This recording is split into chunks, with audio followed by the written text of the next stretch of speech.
Terus kemudian ini juga ada pertanyaan lagi, tindakan makmum. Nah, ketika sholat itu kan tadi dijelaskan bahwa di sholat id itu ada takbirnya ya.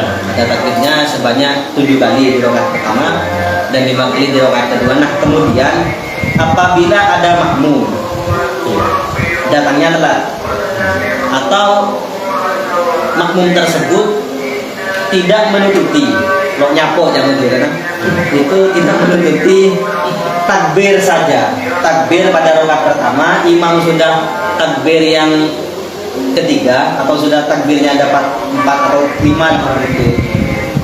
Kemudian si makmum tersebut bagaimana? Langkahnya itu bagaimana? Apa tetap mengikuti takbir imam yang kelima, keenam, ketujuh, atau dia takbir ini bagian menambah? Iya. Jadi masalah takbir misalnya ada makmum yang terlambat mungkin tidak menutupi, kan sering terjadi itu di masjid, mungkin bangunnya kesiangan atau masih mandiin anaknya, ini masih nyuci datangnya telat di musola, mungkin imam sudah takbir berapa kali, anggaplah dari 7 takbir dia menutupi 2 takbir atau 1 takbir lah, bagaimana itu? Apakah dia itu menyusuli imam dengan misalnya menutupi 1 takbir, berarti kurang 6 dong? Apa seperti itu? Ternyata tidak, ulama itu tidak. Dalam praktek sholat, ketika seseorang tidak menutupi takbir, beberapa takbir, baik 1, 2, beberapa yang menutup, itu tidak usah mengejar takbir yang ketinggalan. Dengan artian kalau dia menutupi cuma 2 takbir imam, ya udah ikuti aja imam. Ataupun menutupi 1 takbir, ya udah ikuti aja imam itu. Dan hukumnya sah, melanjutkan seperti itu, terus rakaat kedua ya rakaat kedua, dan setelah sholat tidak disunnahkan sujud sahwi. Karena apa?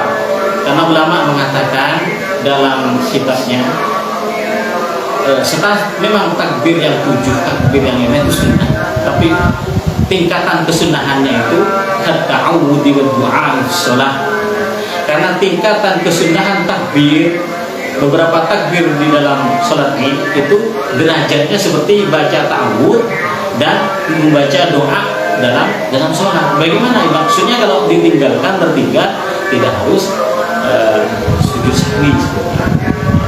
Itu kan tadi kalau tidak menutupi takbirnya, tapi rakaatnya rakaat pertama dan kedua tapi menutupi. Nah kalau permasalahannya tidak menutupi di rakaat pertama, terus kemudian dia datang, imam sudah rakaat kedua, apakah nanti ketika dia setelah imam tahiyat dia berdiri lalu takbir atau tidak usah takbir seperti itu?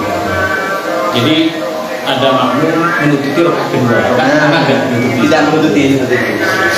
Jika seperti itu prakteknya, misalnya ada makmum datang ke musola atau masjid, sedangkan imam sudah ada di rakaat kedua, bagaimana? Ya seperti tadi, mengikuti apa yang bisa diikuti imam, seperti itu. Ya kalau nututi takbir dari 5 dulu ya 2 ya teruskan sampai selesai rakaat kedua. Nanti kalau imam sudah salam dari rakaat kedua, bagaimana? Ya berdirilah, kan ketinggalan 1 rakaat, itu berdiri untuk menambah rakaat selanjutnya. Cuman bagaimana masalah takbirnya? Ia melaksanakan takbir, tapi takbirnya berapa kali? Ya 5 kali, 5 kali, nggak usah yang 7, yang 5 kali. Kenapa? Karena yang ketinggalan kan yang rakaat pertama, sedangkan yang dia ikuti itu kan rakaat pertama bagi dia, rakaat kedua bagi makmum dan yang lainnya, tapi bagi dia kan rakaat pertama.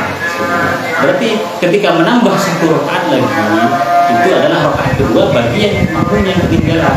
Jadi takbirnya 5 kali. Seperti itu. Terima kasih Pak Ustadz. Dan yang terakhir, ini tadi sudah dijelaskan dari sampai, tapi saya agak lupa ini. Iya, apa itu? Takbir itu tempatnya setelah takbiratul ihram atau setelah membaca doa iftitah? Iya. Ulama itu menjelaskan tempatnya kapan disunahkan membaca takbir 7 di awal utama. Itu ulama menyebutkan bainal iftitah wa ta'awud. Jadi di antara bacaan iftitah dan ta'awud, di antara kabira walhamdulillah katsira ila akhirih, dan di antara ta'awud billahi. Berarti setelah takbir membaca doa kita, kemudian takbir itu. Ya takbir dulu, kemudian ta'awud, bismillah. Ya, terima kasih. Itu penjelasan dari Haji Munawir yang sangat gamblang sekali tentang pelaksanaan salat Idul Fitri dan apa yang berkaitan dengan Idul Fitri. Mudah-mudahan ini bisa menjadi kebermanfaatan bagi kita semua untuk menyempurnakan sisa-sisa umur kita ini dalam Ramadan dan juga menuju hari kemenangan. Mungkin yang terakhir ada closing statement dari Pak Kiai. Ya, pertama-tama puasa. Apa saja? Ya, sebenarnya segala ibadah yang kita laksanakan di dunia ini itu, apabila nilainya yang tinggi itu dengan ikhlas. Jadi karena jarang orang melaksanakan ibadah atau melaksanakan sedekah atau berbuat baik itu dengan tanpa ikhlas, misalnya cuma karena pamer, karena ingin dianggap lebih kaya, lebih baik. Jadi biasakanlah diri kita, diri saya dan untuk biasakan menanamkan keikhlasan dalam hati kita. Terima kasih Pak Kiai. Kurang lebihnya mohon maaf. Wassalamualaikum warahmatullahi wabarakatuh. Waalaikumsalam.